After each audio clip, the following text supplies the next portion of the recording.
почитувани, добродојдовте на нова епизода на подкаст на Биди свој со мене Јанчева.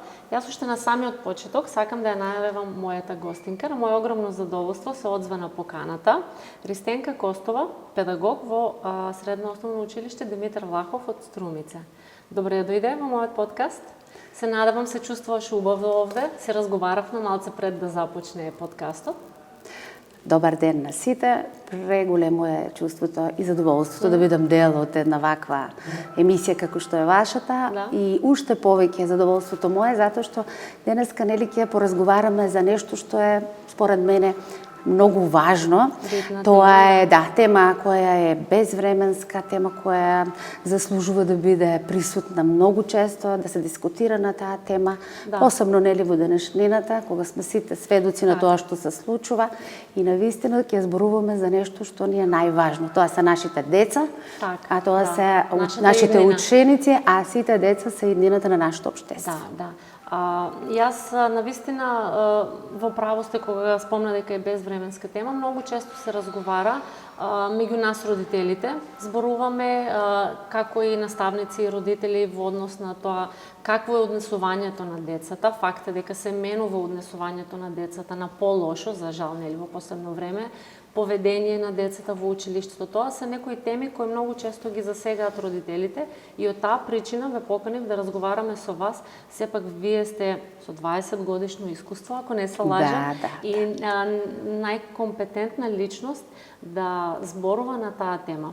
Кои се факторите кои влијаат на таквото однесување, кои се причините, но и кои се последиците од едно такво однесување на учениците, конкретно во училиштето. Ќе зборуваме малце и општо во општеството како тие се однесуваат, но сега фокусот ќе ни биде на однесувањето на учениците во самото училиште и на тоа што значи да се намали поведението на ученик. Мислам дека не се свесни учениците за тоа. Се согласувате? За жал е тоа така. И можам само да го потврдам истото. Веќе јас во мојот професионален развој движам кон едно 20 годишно работно искуство, исклучиво на професијата педагог во училиштето или тоа е стручен соработник во училиштето, која според описот и според законските обврски на моите работни задолженија една е баш следењето на однесувањето и нели поведението на учениците, кои што се доста важни и многу битни елементи за да се развие и да се изгради една здрава личност, нели, од еден ученик и за едно здраво општество нас сигурно ни требат правилно воспитани деца, правилно воспитани ученици кои што навистина ќе покажат едно примерно поведение. Поведението е во основа значењето, нели сакам само да потенцирам на кратко дека тоа во суштина значи и го отсликува однесувањето на некоја личност. Ние во конкретно случај ќе зборуваме нели за учениците, затоа што тоа ми е проблематика моја која секојдневно нели со нив комуницирам, општам, и ќе зборувам за учениците, Прво, извинете што ве прекинувам, тоа сакам да прашам, кои се вие сте педагог, кои се обврските на еден педагог во училиштето? Мислам дека многу често ние ги мешаме педагог, психолог во училиштето.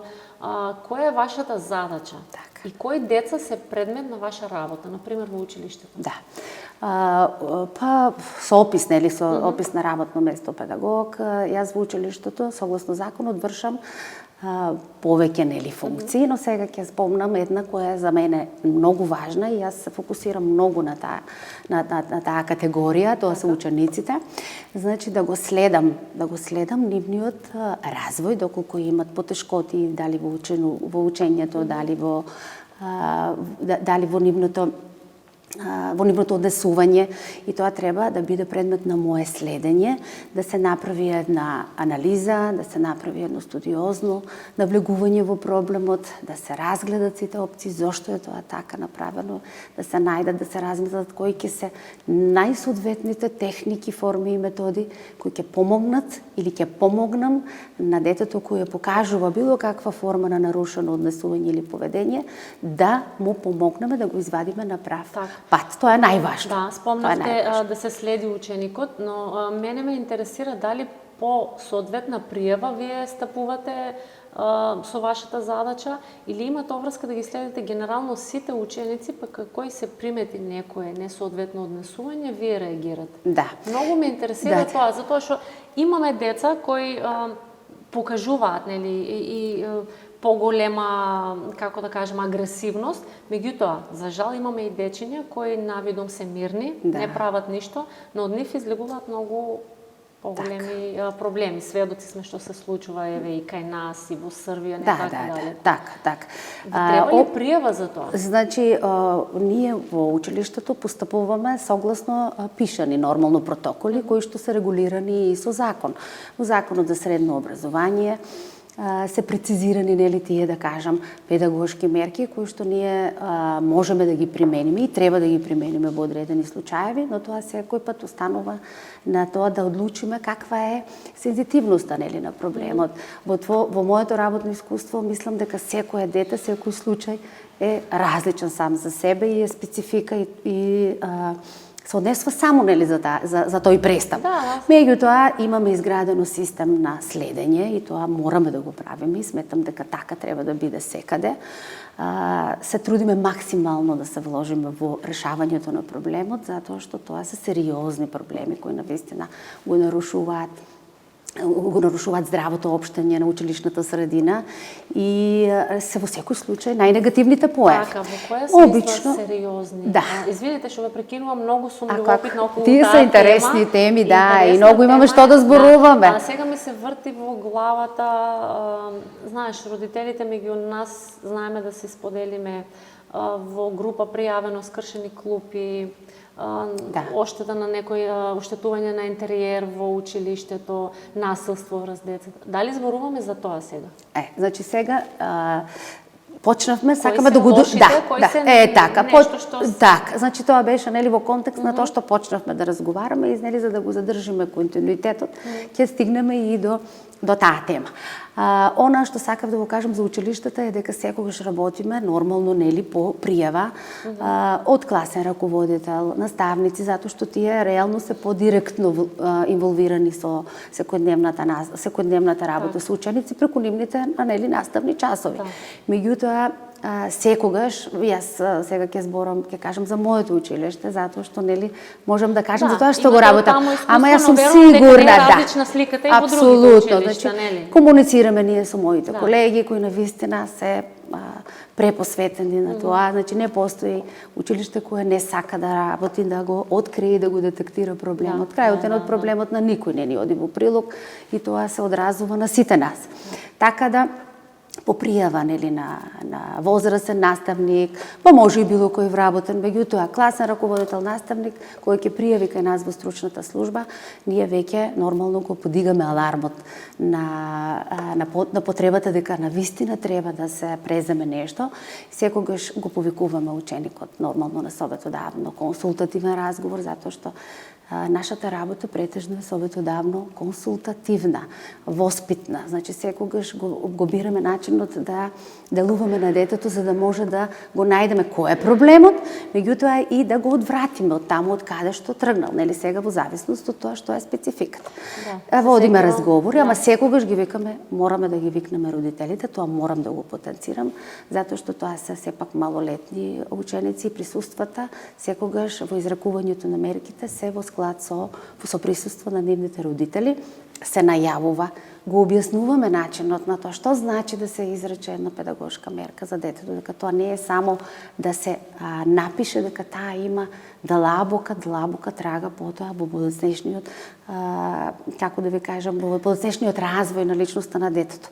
Сега имаме и поблаги, согласно законот, казни, усни опомени, кои се усни и кои се поблаги, меѓутоа ние имаме и некои, да кажам, кога се случува посериозни прекршувања, тогаш тоа го одлучува наставничкиот колегиум и тогаш мора да се донесе заедничка одлука пред да се изрече таа мерка, иако јас, верувајте, тоа не дека не изречуваме тогаш кога е потребно, во никој случај не се оставаат работите така, нели, да минуваат, меѓутоа секој пат за исклучување од училиште. Па има, да. Пошто е веќе поретко, меѓутоа го има како случај, го има. Порано имаше, не знам, порано знаеме ние да кажеме, еве нашата генерација беа по-фини, по-мирни, по-културни деца, демек сега, нели, однесувањето е многу по...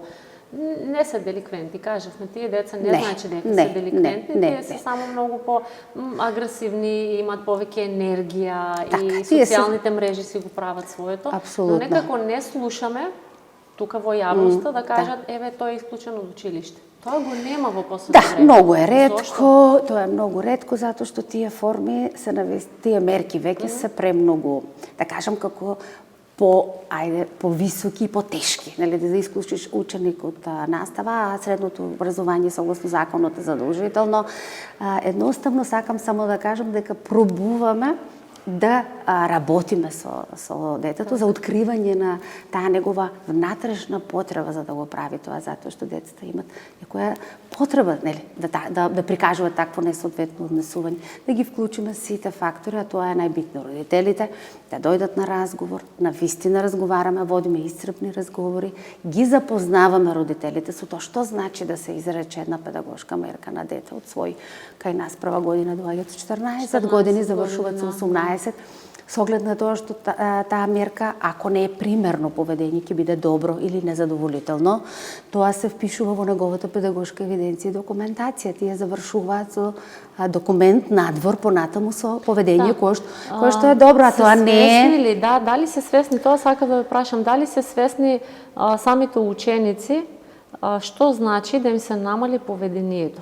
Тие можат да имаат со сите петки, нели? Да. Да биде одличен ученик, но да има со слабо поведение или како беше другото? Имаме, значи, примерно поведение, добро поведение и на крајото незадоволително поведение. Тоа се така дадени со законот. Дали се свесни самите ученици дека децата стануваат нормално свесни ако се направи еден добар протокол на информирање и на запознавање, ние куќните редови, статутите и кодексите секогаш на почетокот на учебната година транспарентно ги шеруваме и ги пренесуваме на класните раководители кои ги читат на децата, а истите на родителските средби тоа го прават и на родителите. Значи ние мораме да ги запознаеме со тоа што значи куќен ред, што е тоа однесување, па тие дома да поразговарат и апелираме до нив да седнат, да поразговарат со децата, да ги запознаат, дека тие се средношколци и мислат дека можат да прават, нели, таа е возраста и е така.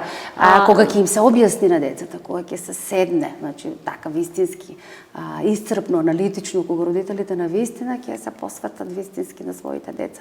Мислам дека децата стануваат, и родителите кога разговараме исто, и тие стануваат свесни што значи на дете да се намали поведение. Сме имале случаеви кога се укинува. Тоа за моја среќа и за наша среќа. Има. Сега да тргнеме од тоа, имаме и една појава сега, бегање од часови или доцнење. Да. И со тоа исто се намалува поведението. Многу честа појава. Како се справувате со таа појава? Знам дека не е само во Димитар Влахов и во гимназијата и во Никола Карев. И ние сме родители и нашите деца го прават тоа.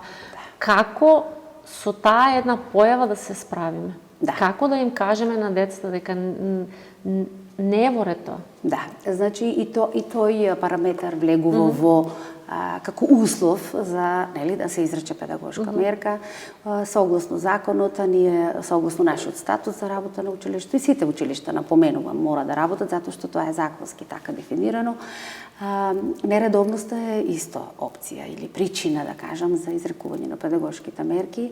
Си има, нели, до која граница збориме за неоправдани отсуства, да не се разбереме погрешно. Да, и тука пак ми се наметнува и друго прашање, само за неоправдано, затоа што, нели, ние имаме и оправдани отсуства, што се дел од секојдневието, деца се разболуваат или има разни причини. Но и тие се со ограничена, нели, бројка. Да, малце во тој дел ги извинете што прекинувам, и родителите овде имаат кривица. Знаат за многу ситни работи, ситни нешта, да си ги ослободат децата од училиште. Нека биде тоа апел да внимаваме и ние родителите, но што со неоправдани часови? Истиот апел и јас, ние, значи, нон-стоп зборуваме, подигаме свест кај родителите, да станеме свесни затоа што ние водени од таа преголема заштитничка, нели, грижа према собствените деца, некога знаеме и свесно да направиме, нели, да излеземе, ајде ќе те замоли детето на школу да не одам и нели, тоа ќе излезе дека ајде, останете дома и ќе те оправдам. Борете некогаш кога тоа сме биле и сите родители, меѓутоа тоа да биде издржано и да биде до некое ниво на нормалното, нели, да биде тоа во рамките на вкусното, би Не рекла. по секоја цена Затоа што, сега да, затоа што ние не сме свесни и така индиректно правиме големи штети и проблеми врз децата. Децата треба да знаат дека образованието им носи само еден огромен бенефит, дека училиштата се места каде што навистина имат простор да се социализираат, да го развиваат другарството, да дружат, да соработуваат. Значи, има многу позитивни работи кои училиштето може апсолутно и дека треба родителите и сите и ние општеството да сватиме дека местото на децата за да изградиме правилни личности едно од тоа е училиштата. Да. И затоа и на родителите еве испраќаме, користиме. Да, нека биде тоа порака како со таа апел, цел ги правиме да проценат тие да не така е, затоа да проценуват, така. но и да водат грижа, јас пак би кажала со тие неоправдани часови. Мене тој момент ме загрижува. Ако децата се неоправдано отсутни, например, бегаат од часови, 2-3 часа, а ние мислиме дека се во училиште.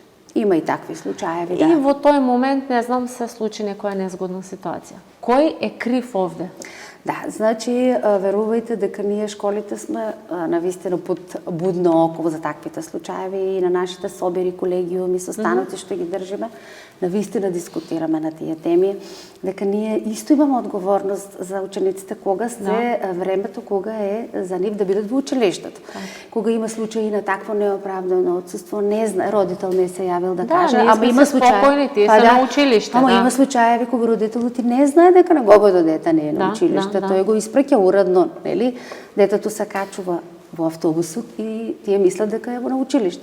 И затоа ние преку класните раководители имаме изградено механизам на навремено јавување, да имат комуникација со родителите, затоа што нема друга опција да се јават, значи и родителите имат обврска доколку детето нели има, ама кога не знаат, нели се случува еднаш, два пати, тогаш веќе класниот раководител е должен, значи да се јави, да, има обврска да се јави на родителот и некогаш се случува и родителите устануваат, нели што викаме неизненадени и не знаат што да одговорат. Го праќам на училиште, детето не е на училиште. И во такви случаи навистина се трудиме да ги санираме, затоа што стварно штетите се огромни. Ние во тоа време не знаеме децата кај го минуваат нивното време. Немаме информација каде одат.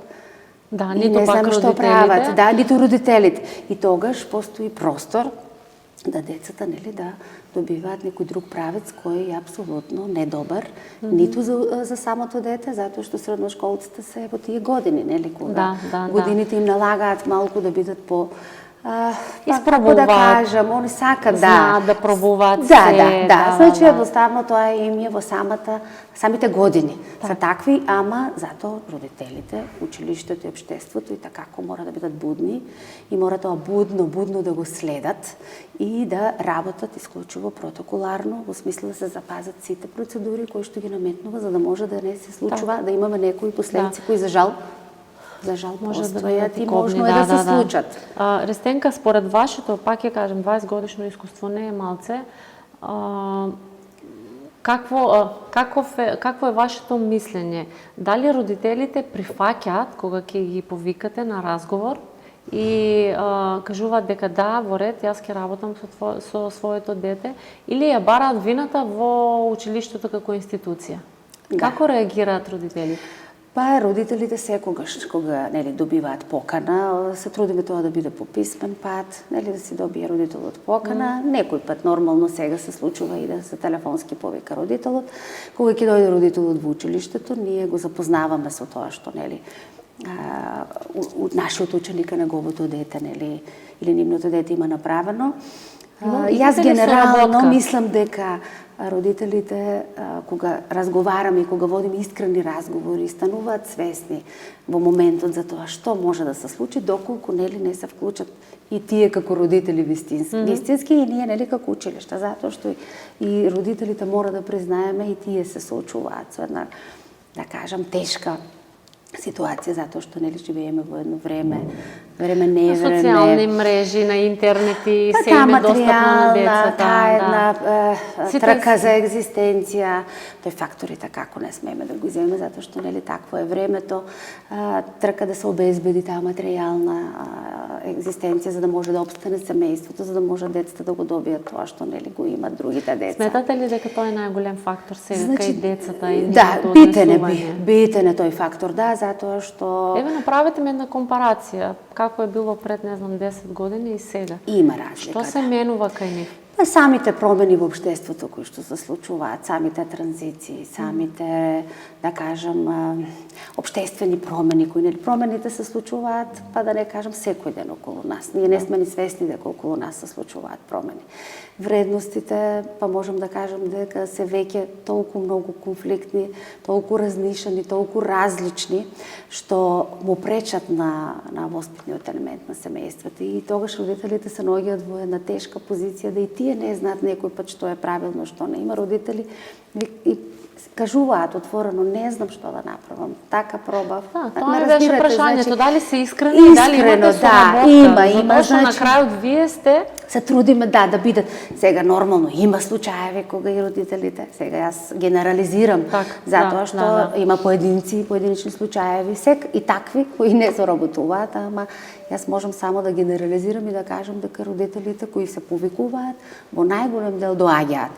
И разговараме и кога на родителот ќе му преидеш искрено и кога ќе водиш убав разговор со конкретни насоки, совети, препораки, како нели да го надминат, да пробат да применат некоја техника, некој начин.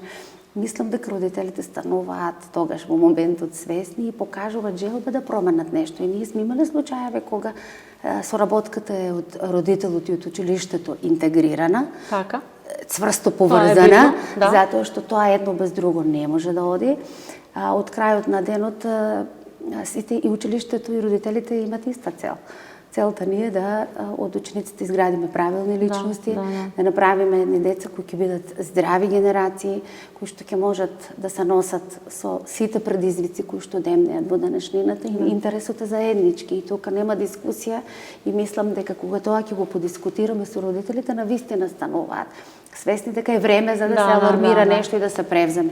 И имаме ученици кои што навистина на крајот на годината се подобруваат и тоа во законот е предвидено и дозволено по препорака на класен раководител, а со одлука нормално пак нели на колегиум кој предава таму, потврдуваат дека навистина е тоа така и ние, верувате, сме многу среќни кога доживеваме такви случаи.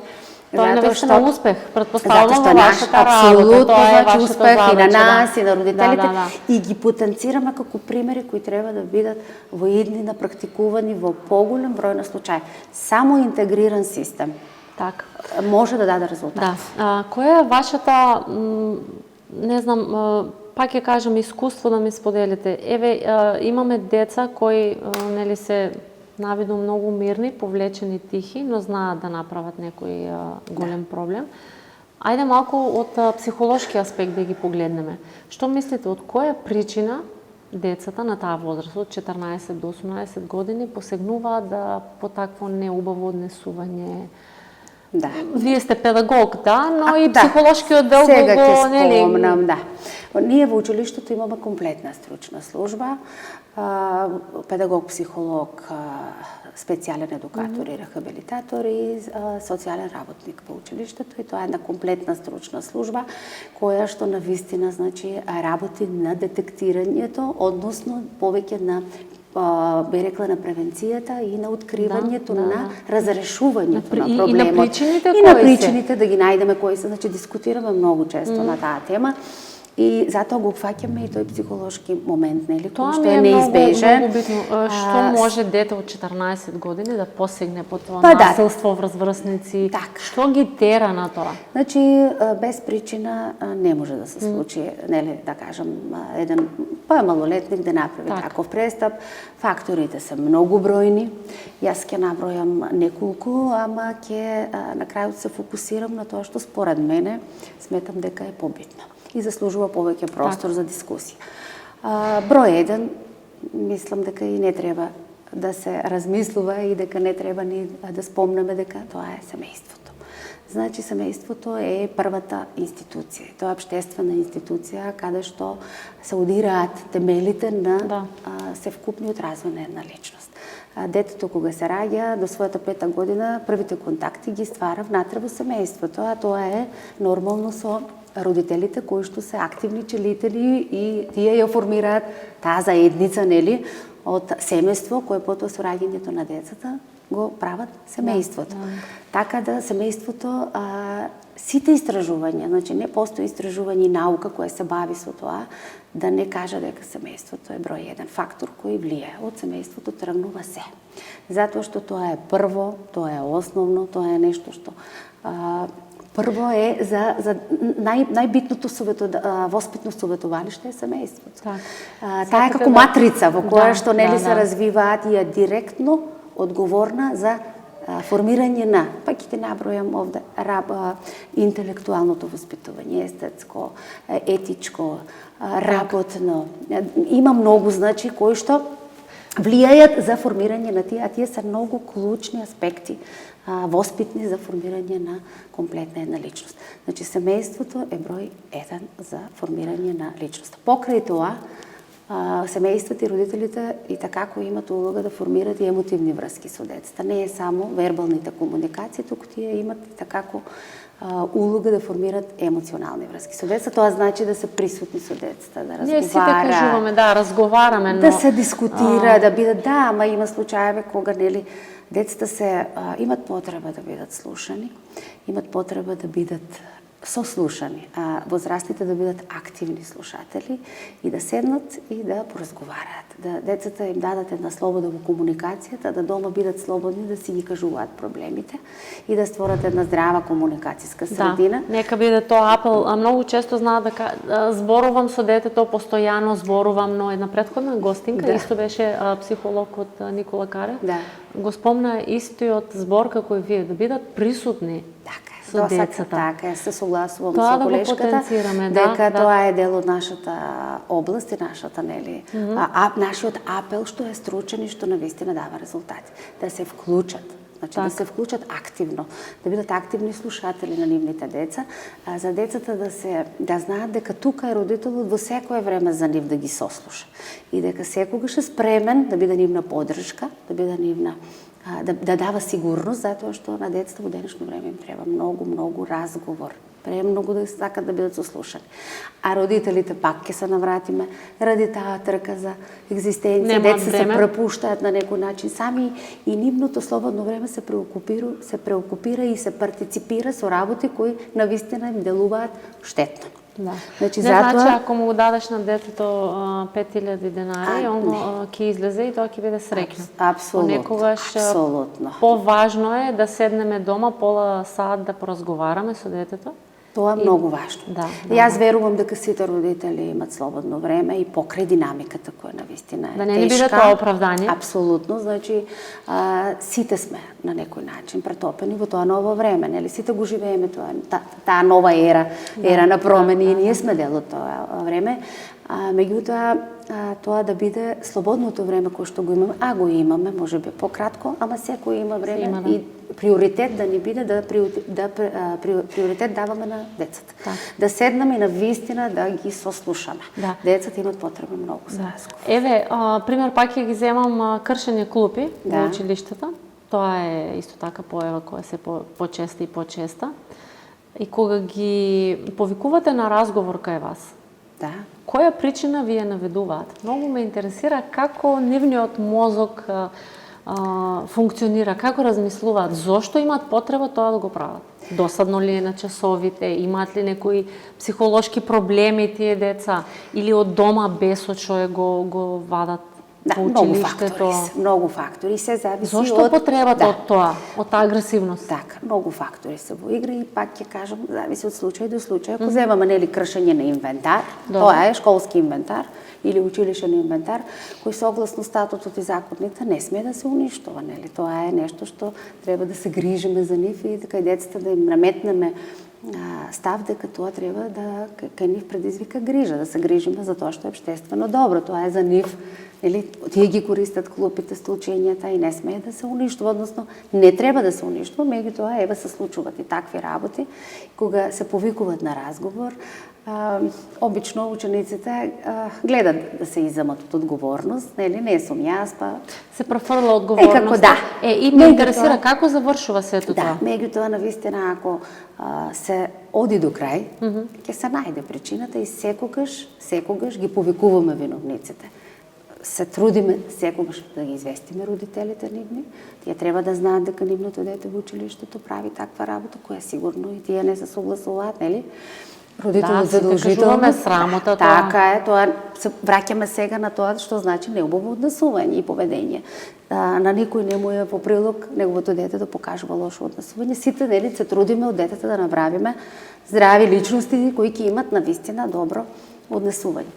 И затоа на крајот секогаш завршува со еден советодавен разговор, зависи ако е, нели, сега пристапот поголем, тогаш се собираме и одлучуваме на стручен собир што е тоа што можеме да го направиме, нели, како укор, како некоја мерка која што исклучиво е во насока на подобрување и на решавање на проблем, да не се повтори едноставно дело. Учениците понатаму, таквите ученици се стават на понатамошно мониторирање, се следат, се задолжуваат наставниците и класните руководители да пратат, доколку се повтори, нели, уште еднаш, тогаш веќе применуваме некои други мерки кои ни ги дозволува. Така.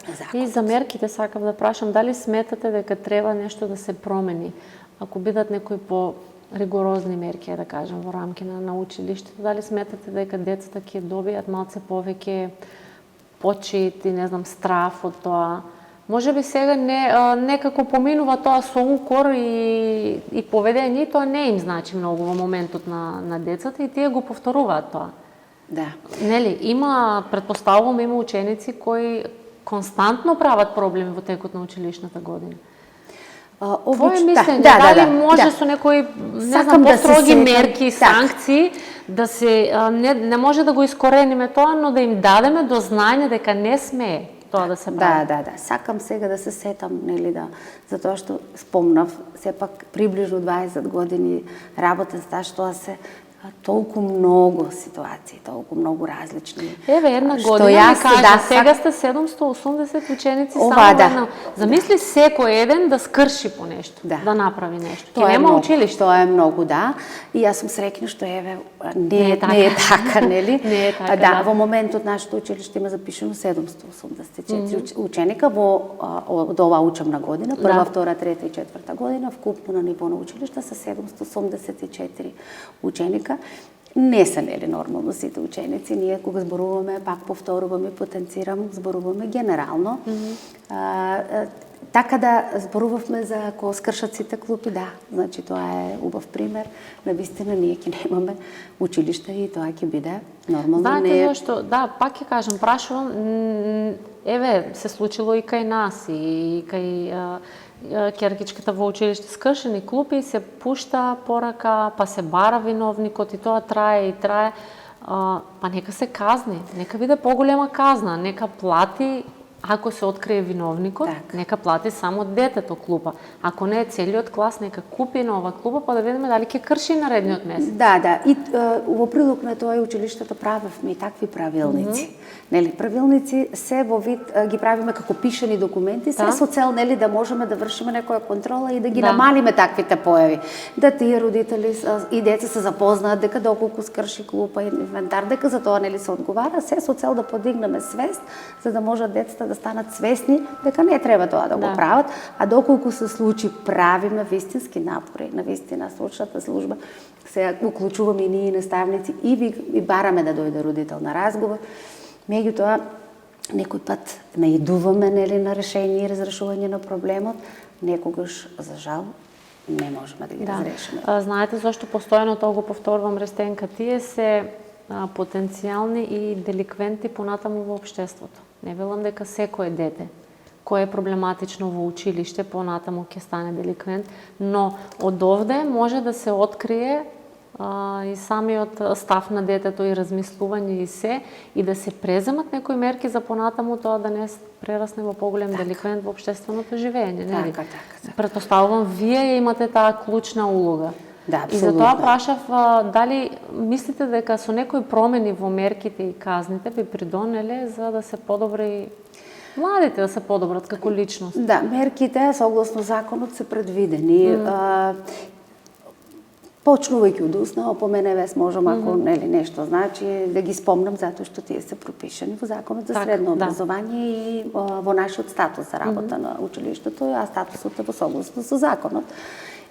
Усна опомена, втора педагошка мерка иде писмена опомена од класен раководител, па доаѓа совет, писмена опомена од советна паралелка, па опомена пред исклучување од наставнички совет и на крајот како последна мерка што ние можеме да изречеме во училиштата, тоа е отстранување од училиште на ученикот. Овие последните две мерки секогаш нели се изречуваат на едно повисоко ниво, на еден наставнички колегиум кој се присутни сите наставници и затоа што со потежена се поспецифични и овие се мерките кои во моментот ние ги изрекуваме и со кои располагаме. Можеби државата, не сум сигурна сега дали може, дали треба нешто да се промени, некако ајде ќе оставиме тоа да го размислуват институциите кои во моментот имаме ние луѓе кои можат да се занимават со тоа, а ние ќе служиме тука како медиатори и ќе пренесуваме што навистина се случува и ќе даваме објективни слики, затоа што пак ќе кажам, целта е една, да воспитаме здрави генерации. Насилството да се намали. Значи, агресијата да се намали. Поведение, учениците да имаат, јас би сакала, примерно, сите ученици да имаат примерно поведение.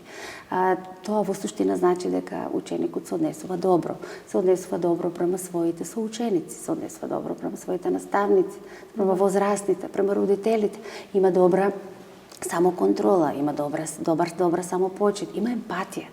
Емпатијата е многу важна вештина која денеска многу често почнуваме да зборуваме на неа. Јас лично сметам дека е многу важна. Кога спомна поведението, пак и се навратам во неофицијален разговор пред да ни почне подкастот, ми кажа интересен податок дека ако имаш непримерно поведение, можеби во иднина кога ќе аплицираш некаде за работа, се гледа тоа. Можеби кај нас не е пракса во нашата држава, меѓутоа некаде по светот тоа се практикува и треба да го знаат младите тоа. Да, јас кога пред, нели, пак ќе повторам, ние педагошката мерка не ја изрекуваме веднаш, доколку се случува, ако тен случај има, меѓутоа тоа е ако сега тежината и престапот е во некои многу сериозни размери. А имате проблем исто и за факултет тие деца? Па немам информација дали на вистина тие деца имат проблем, меѓутоа сметам дека и нема изречено педагошки мерки генерално на ученици кои тоа се работи за поединечни случаеви. Меѓутоа убаво е да знаат и тие деца дека имат простор да се коригират ако вистински се работи со нив и дека поведењето кога е такво влегува во евиденцијата нели на ученикот и тој во свидетелството си пишува дека има добро, пример добро поведение. Тоа навистина значи дека понатаму, во неговиот понатамошен развој, кога тој ќе се интегрира во тој институционален или системски општествен живот, ќе треба да работи, да аплицира за работа. Јас мислам дека тоа негде во некои напредни системи сигурно се вреднува и се гледа. И е битно да биде поведењето добро и се мери и се гледа. И не знам, кај нас дали сега немам точна информација дали навистина се гледа или не. Кај нас се поместени сите тие мерки, да кажеме, кога се вработува во недостаток на работна сила, предпоставувам дека не се гледа. Меѓутоа, ако има два апликанти за работа, ако тоа стои во досието, ќе се замисли малце работодавачот дали да земе дете со... Ние и тоа го кажуваме на учениците во еден наш советодавен пријатен разговор, би рекла, нели, да го правиме тоа за да тие станат свесни дека тоа навистина како е трае, останува доколку нели не се покаже подобрување, останува како еден негов траен белег што понатаму се провлечува, му се провлечува во текот на неговото целокупно живење, нели, тие деца ќе пораснат, ќе станат дел од тоа општество и можеби ќе дојде и време кога и тоа ќе се вреднува. Еве читам, не знам, извори од Од интернетот гледам дека некои држави, нели, воведуваат уценување на поведењето. Значи, некои држави и така се борат со цел да се намали тоа, нели, негативно однесување, се барат решења. Тоа е општествен проблем. Тоа е проблем на општеството, не ваш предлог или за тоа прашувам цело време. Ајде, петките некако знаеме. Разговаравме со многу професори, со директорката од средното училиште. Оценките не мора сите да бидат одлични. Но со однесувањето и поведењето на учениците, мислам дека тоа е многу по-суштински. Да се некако да се алармира тука. И во тој контекст би прашала, има ли потреба од повеќе педагози, твои колеги низ училиштата? Има ли реално потреба? Се справувате ли вие со сите тие? Добро прашање. Убаво прашање, заслужува внимание и одговор. А да ви кажам искрено, јас сум да има. Затоа што ако сакаме, нели, да навлеземе суштински и длабински, аналитично, студиозно, значи како и да го наречеме, навистина треба да има стручни соработници кои ќе бидат во поголем број, затоа што, еве, сами кажавме, 784 деца, повтарам, нели, не се сите со нарушено однесување, меѓутоа тие проблеми се многу сензитивни и барат многу исцрпност, многу аналитичност, многу дискреција, многу анализи.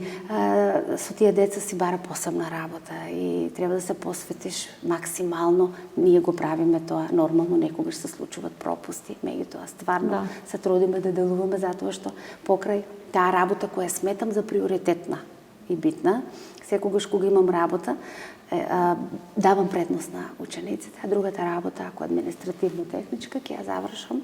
Јас мислам дека треба... Затоа што приоритет мора да се даде треба на да сте децата. присутни меѓу учениците. Ние мораме да бидеме меѓу децата. Ние децата ги охрабруваме, значи ги запознаваме дека ние сме таму за нив.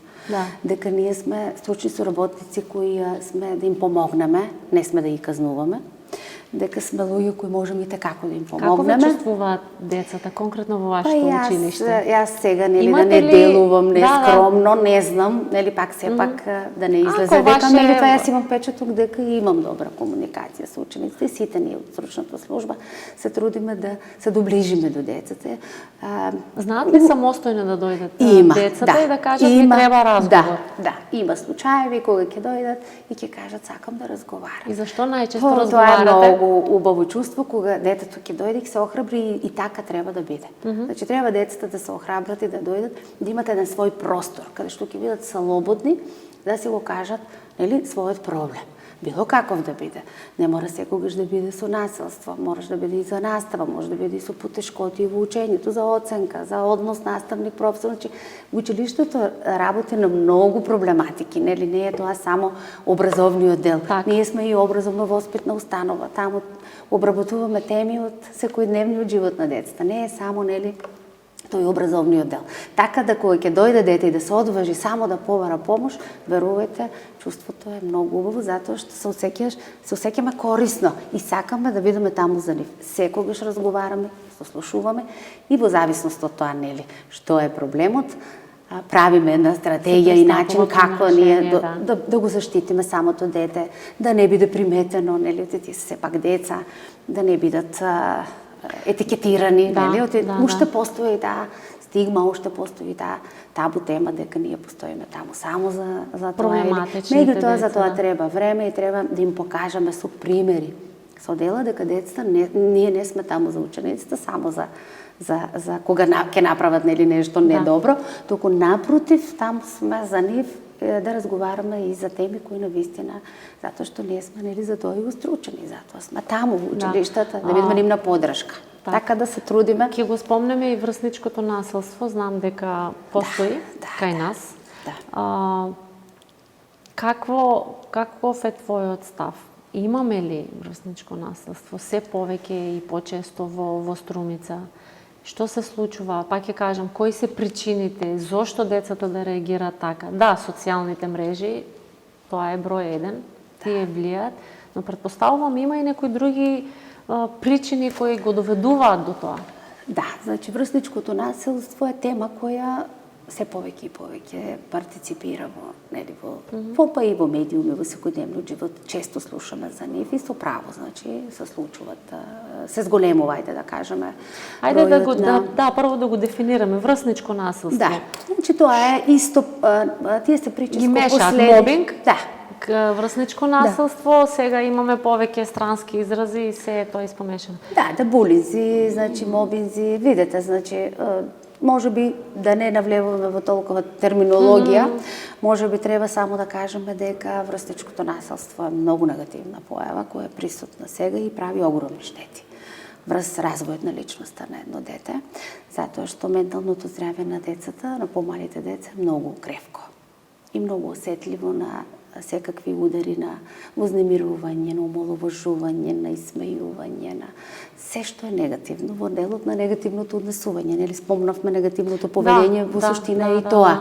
Ние преку облици и форми на викање, исмејување, омаловажување, деградирање, исмејување и да не редам неемпатија, па дури и агресивно однесување, ние преку тоа гледаме дека учениците покажуваат недобро однесување. И тоа директно влие врз формирањето, нели, на агресивните средини. Прашањето ми е дали тие дечиња се свесни дека ако ја снима другарката како нешто прави и потоа ја шерува на Facebook и на Instagram. Сигурно што шерува, не се нели во моментот свесни, меѓутоа кога за тоа ќе се вистински повика одговорност, зборувам сега од родителите, затоа што родителите мора да бидат дел од тоа што нивните деца користат на социјалните мрежи, затоа што мас медиумите и напредната технологија или дигитализација веќе навлеза длабоко во семејствата и го окупира семејството или слободното време на семејството, би рекла, дека тоа е застапено во најголем дел. И тука ние се пропуштаме и не знаеме нели што гледа, како гледа, што сервира.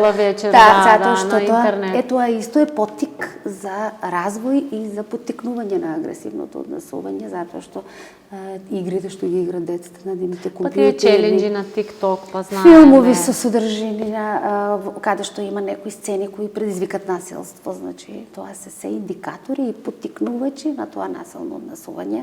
Семејството е исто како семејната средина, нели?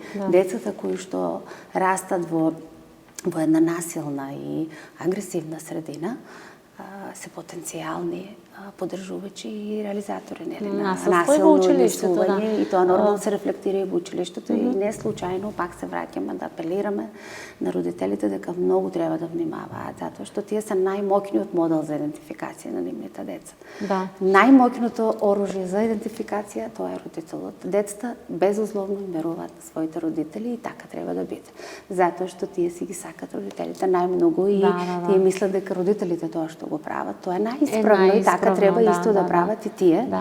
И затоа треба родителите и такако да внимаваат на нивното однесување. Што е со другите институции? Дали имате некаква соработка, например, со МВР? Да.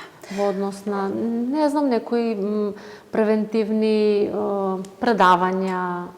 Да. Како да ги кажем, не се семинари, но тоа е една убава соработка која трае многу години. Се случува во многу години, да. Имаме многу убава соработка со Министерството за внатрешни работи тука при општина Струмин. Мислам на ниво на Струмица, да. Со нивните оделенја и тоа имат оделение за превенција, одсеци кои што обработуваат теми и од врсничко насилство, сајбер насилство, значи секакви теми, борби, зависности, за зависности и така натаму.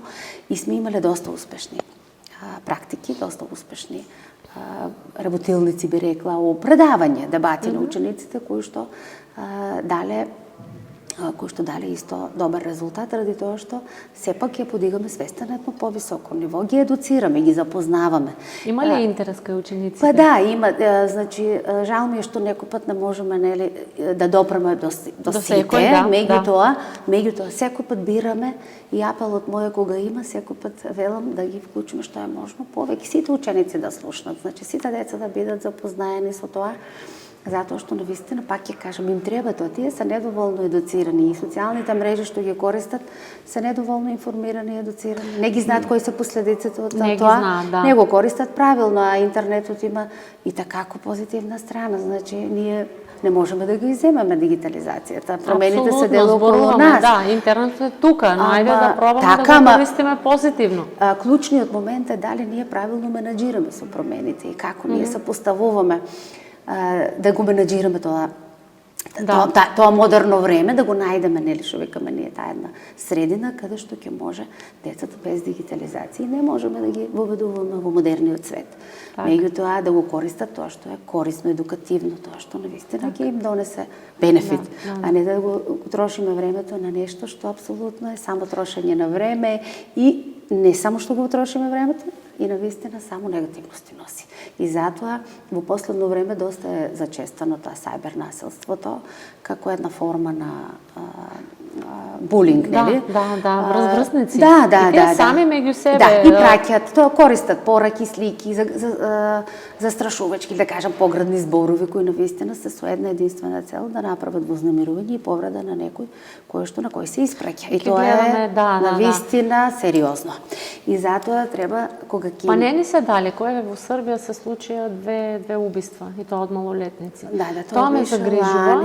И сега беше... имаше пред, не знам, месец дена. И тоа беше интересен момент на вестите. Слушав дека пред да се случи тој немил настан, детето праќа пораки на врсници своји и, знаеш, децата како да препознале дека нешто се случува со детенство. Но зошто да не се реагира? И овде кажувам дека клучниот момент се училиштата и самите врсници. Зошто во тој момент не реагира некој? Еден од причините, да кажеме, за насилството е и баш тоа врсничко обштествено действување, обштествени групи. Групите и такако друштвата, да кажем, имаат сериозно влијание врз таа појава, затоа што ако таму се преферира, нели се практикува тоа насилство, агресивно однесување, прифатено е, а и за жал и во некои случаи е наградено, зборувам од врсниците, а децата во таа возраст прават се само да бидат прифатени и да бидат дел од некоја група, и тогаш се случува, многу е голема веројатност агресијата не само да се намали, туку таа и расте. Значи врсниците со нивното действување имат огромен удел, нели, врз сите други ученици кои сакаат да бидат прифатени, и тоа влијае многу врз нивното, да кажам, негативниот развој на самото дете.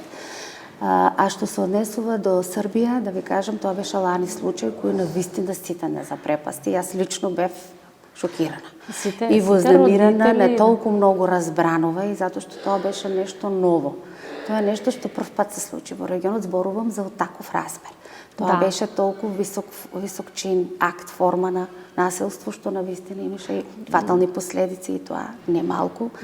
И навистина беше предмет на секакви стручни дискусии и дебати, и сите баравме некако причина да најдеме причината каде лежи проблемот, каде лежи таа потреба едно малолетно дете од своји 14 години. Кои се причините тоа да се помисли на тоа, да се поттикне да направи таков чин на грозоморно убиство, би рекла, што зазема сериозни. И сега се повтори тоа, за жал, во полицијата. Жал. Исто мислам дека тоа е некои 15 години, 16 години. Жал. И затоа постојано ве прашувам дали вие како училиште ги препознавате тие дечиња кои имаат некое поразлично однесување. Пак ќе кажам, не мора тоа да биде кршењето клупи. Може детето да биде многу повлечено во себе, и тоа е проблем. Тоа се вкрстува во индивидуалните карактеристики на самата личност, како еден од причинителите и поттикнувачите на насилството. Тоа значи дека ние имаме и деца, нели? Сите ние имаме ученици и во училиштата, и дома родителите знаат дека некои деца имат емоционална нестабилност, покршливи се, повлечени, и тие деца често пати знаат да бидат извршители, нели, на таков чин, ама можат да бидат и жртви. Значи, не мора да значи дека ќе бидат извршители, можете да бидат и жртви. Ово е емоционален, индивидуален, значи, што го отсликува самата индивидуа, и такако може да биде причинител на да го поттикне да го направи тоа. пак ќе кажеме семејството, медиумите, мас-медиумите, кога мислиме на дигитализација, на модернизација, во смисла на користење на несоодветни филмови, апликации, па имаше и сега колку што можев, вистински се посветив да читам, иако тоа го оставаме нели на сручната фела таму да веќе една година помина и трае уште процесот по тоа што читаме. Да се разреши, нели, да се најде, затоа што е малолетник, нели, затоа што детето е се уште во тие години кога навистина сигурно законите се нели подруги, меѓутоа јас ќе зборувам нели за тоа што е школско, тоа ќе го ставиме нормално на луѓето кои се занимаваат со За жал има и кај нас, пред некој ден имаше случај, не се малолетници, меѓутоа 18 години не се некои многу зрели личности, да кажеме, и овде се случи тепачка, нешто со остар предмет, проводен врсник. Така да и кај нас тоа почна да се случува и тоа мене ме загрижува и од таа причина сакам многу повеќе отворено да дискутираме. Да, еве еден апел нека, веќе кога сме на тука блиску на таа тема, идеално е да се даде еден спој, да кажеме, еден заклучок за сето тоа, дека време е институциите, почнувајќи од институција семејство, завршувајќи до сите институции кои се дел од општеството и кои се задолжени нели да реализираат и да превенираат, да почнеме со превенција. Превенцијата е нешто што е најважна и ако превенираме на време, тогаш резултатите ќе бидат други. Ако се случи нешто, веќе нели после последици, веќе се направени штетите и е касно, значи треба ние да почнеме да работиме на превенција. Она што ние како училиште го правиме, нели преска спомнавме дека што училиштата нели ние правиме, веќе и државата и министерството и сите надлежни институции размислуваат на тие теми, дека треба да почне да се направат стратегии, така наречени стратегии во пишани форми, документи, акциони планови кои предвидуваат реализација на активности со времена динамика, носители и кои се ќе бидат спроводители нели на тие активности. Се мисли на организирање на работилници, стручни работници во училиштата, со теми кои директно поврзани за сузбивање на насилство, конфликти, стресови и така натаму, за добро поведење, значи се теми поврзани со однесувањето и намалувањето на, значи во улога на превенција, тоа е во улога на превенција. Да се водат дебати, предавања, да се интегрират со некои наставни предмети каде што обработуваат такви теми. Ние имаме и предмети кои обработуваат такви теми. Навистина професорите се вклучуваат, на повеќе различни теми. Може ли некако во некој наставен предмет да се внесе тоа, да се дискутира? Мислам дека ќе допрете вие како нели стручни лица до децата кога, не знам, еве вие како педагог влегувате еднаш месечно во училница и разговарате со децата на тие теми врсничко насилство. Доволно е да кажете што мислите за тоа. Тие се деца и ќе почнат да си кажуваат нивните ставови и мислења. Мислам дека со директна комуникација ќе откриете на тие 780 ученика еден да се открие, една позитивна приказна е успех. Во нашата област промените кои што се случуваат траат подолго време и ништо не може да се случи преку ноќ. И ние сме свесни за тоа, меѓутоа не значи дека треба да се откажеме. Напротив, треба целосно да се вклучиме и да се внесеме во разрешувањето на проблемите и кај нас една мала минимална промена на позитивно за нас значи многу. И навистина е така, затоа што обично таквите промени се бавни и одат подолго време. Треба истрајност. Ама треба да бидеш истрен, треба да бидеш систематичен, да бидеш аналитичен, студиозен, да не се откажуваш. И би рекла да ја сакаш професијата која што работиш. Тоа ќе ве праша. Да работиш со љубов. Педагог 20 години. Да. Како е одбор професијата? Да, значи оваа професија секогаш не е лесно да се Така и во однос на изборот на професијата, нели не секогаш децата бират тоа што може ретко може да слушнеш да каже некој младо дете, ќе бидам педагог или психолог. Тоа не е омилена професија. Ајме еве ако не гледат, слушат, јас тврдам дека тоа е една многу убава професија, тоа е една многу благородна професија која навистина е тука во служба, нели, на помагање, подршка, помош на децата, да помогнеш на едно дете кој што бара помош за било каков проблем и да се најдеш тука, да го сослушаш и да му понудиш решение кој што ќе биде вистинско и на вистина ќе го решиме проблемот и ќе почувствува благосостојба од таквата постапка. Верувате, за тоа нема цена, треба премногу да ја сакаш таа работа за да ја работиш. И резултатите секогаш доаѓаат и никој пат нема да те напуштат. Секогаш се тука. Знали да ти влие во приватниот живот? Да. Иако се трудиме да допре некое дете или некоја животна так. приказна и да ти влие тоа на не знам, во приватниот живот едноставно денот да не ти биде убав заради некоја ситуација. Да, апсолутно, затоа што и јас сум родител. И јас сум родител на дете кое што знаеме, нели, како децата ги воспитуваме и колку труд вложуваме за да ги извадиме на прав пат. И навистина многу пати кога обработуваме, нели, сензитивни теми и работиме со деца кои навистина имат сериозни проблеми, па да морам да бидам искрена и да кажам дека да, влијаат, не можеш да останеш имун. Тоа просто те окупира емоционално и емоциите.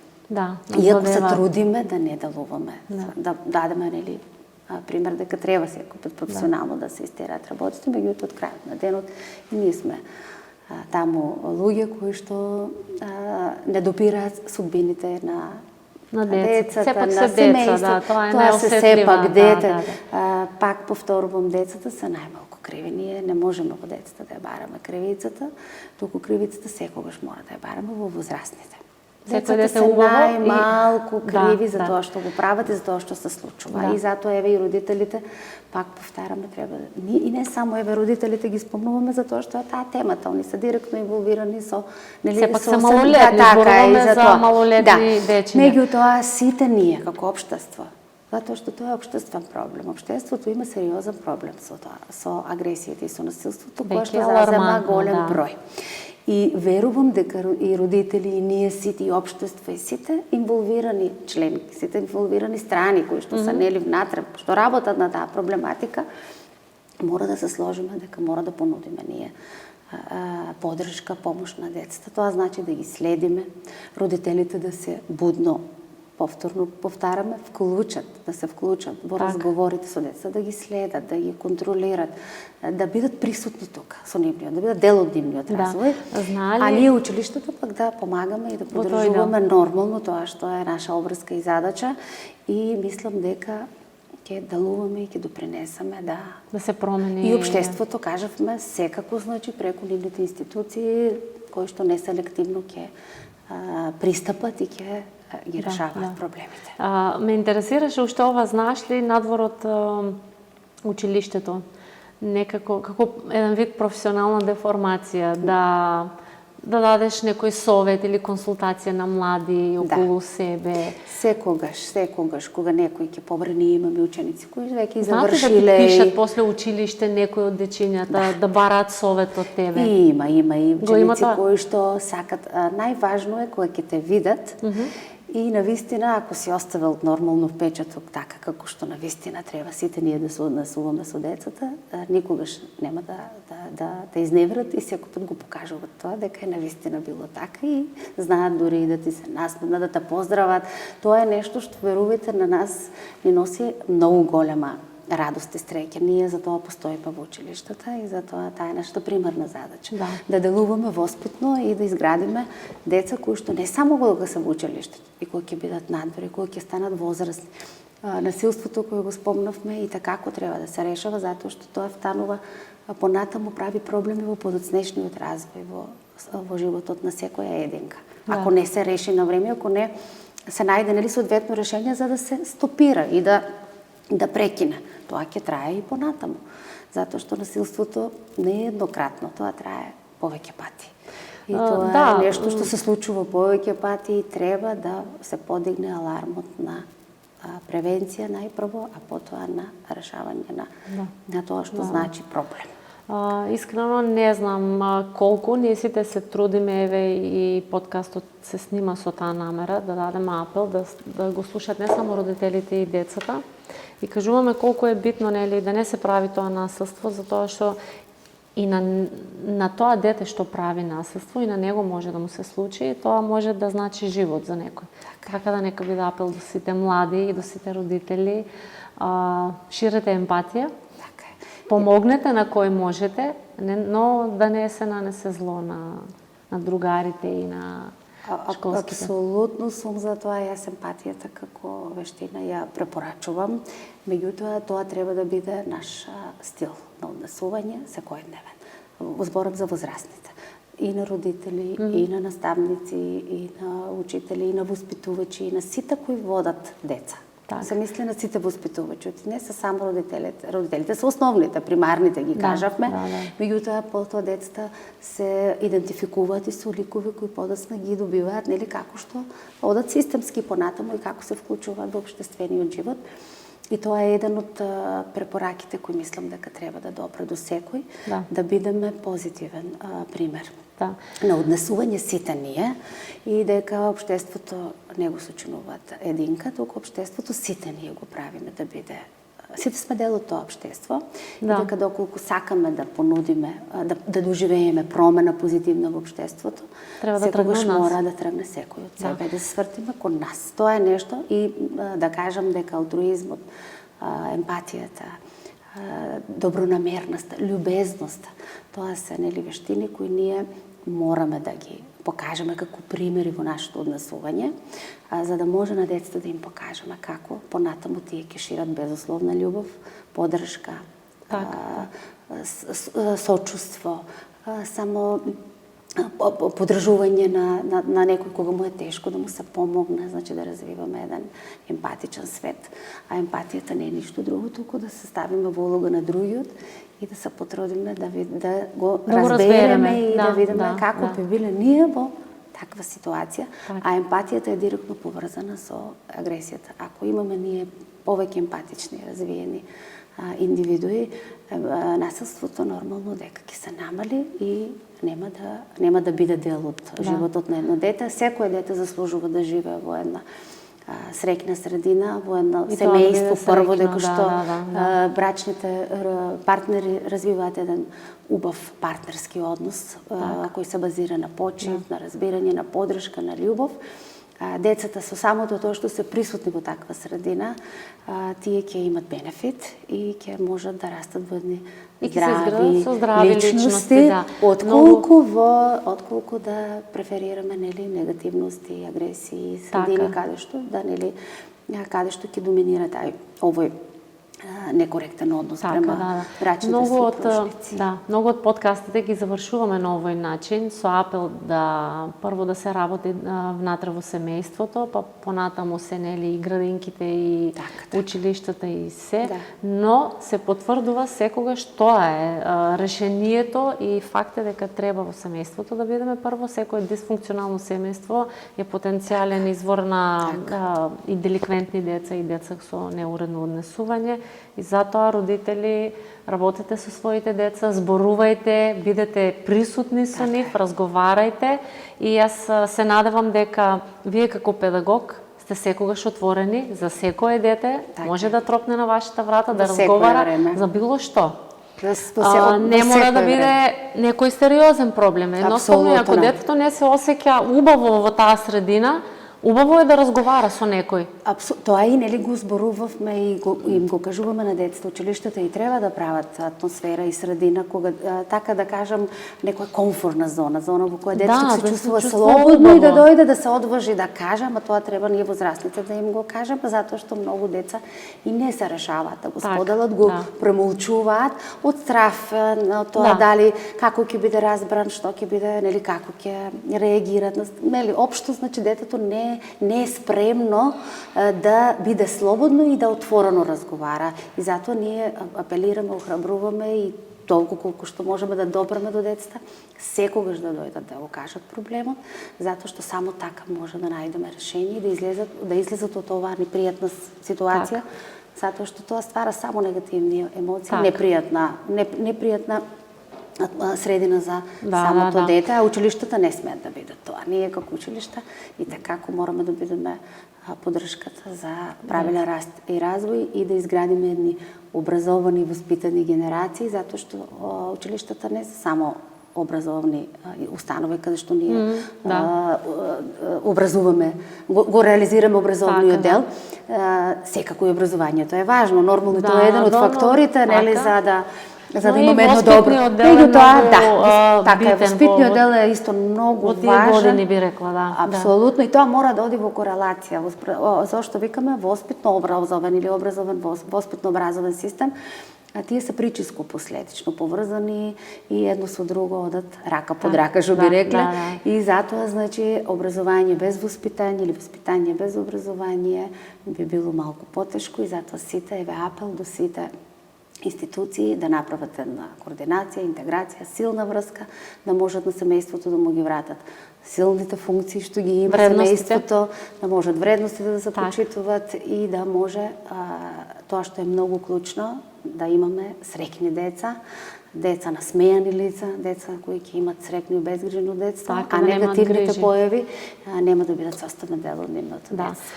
Ристенка, јас ти благодарам на овој, би рекла, повеќе и едукативен, но и советодавен подкаст што го направивме. Целта ни беше да укажеме и на учениците и на родителите што значи тоа да се има непримерно поведение, да се внимава на тоа, родителите да работат со децата и вие. Јас се надевам дека во иднина ќе имате помалце работа, вие како педагог во училиштето и ќе излегуваат само здрави личности, позитивни личности и ќе придонесуваат во нашето општествено живење. Ти благодарам. Мислам дека дадовме многу убави совети. Уште за крај, ако сакаш нешто да дадеме како Така, значи мислам дека исцрпивме доста. Кажавме многу совети. Кажавме совети кои навистина јас само сакам да верувам дека тие совети ќе допрат до секој од нас. Затоа што и целта ни беше таа, затоа што тие теми треба да ги дискутираме често. Тоа е проблем кој во моментот ни демне и ни е дел од секојдневието на сите нас. Родители, општества, институции, значи интегрирајте се, превенирајте, работете и таквите појави негативни да ги сведеме на минимум и да имаме едно здраво општество кое ќе ни донесе една добра благосостојба на сите. На вас фала многу на поканата, ми беше чест и задоволство, секогаш се одзовувам на вашите покани, затоа што сметам дека со присуството допринесуваме да дадеме совети и корисни кои што навистина ќе дадат промени. Да се смени. Ви беше исто задоволство и мене, ви благодарам многу. Ќе се видиме повторно за некоја интересна тема за учениците. Ќе разговараме повторно во некоја народна сезона. А за сега пријатно. Пријатно е за вас. Се гледаме наредниот подкаст.